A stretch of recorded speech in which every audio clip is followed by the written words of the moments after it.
o NPS ang reklamong inciting to sedition at hate threats ng NBI laban kay Vice President Sara Duterte. Sa isang pahayag sinabi ni Clavano na dadaan pa sa mga evaluasyon at preliminary investigation ng mga piskal ang mga nakasabing reklamo. Kaya para mabatian niya kung may sapat na mga ebidensya para ito ikat sa korte at makakuha ng conviction o kung dapat ba itong ibasura na lamang. Sa pagdilian na ibibigay naman ng kakataon ang pangalawang Pangulo para sagutin ang reklamo at revisin ang mga ebidensya ng kabilang panig.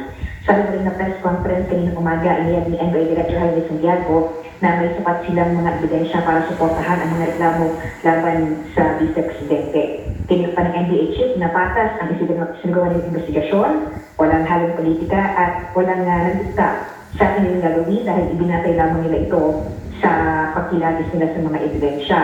Ginaan niya ang pasya ng mga nag-investigang NBI team na binubuo ng 5 abogado na ipagharap ng mga reklamong inciting to sedition at hate threats ang pangalawang Pangulo dahil sa mga naging pahag nito sa isang Zoom press conference.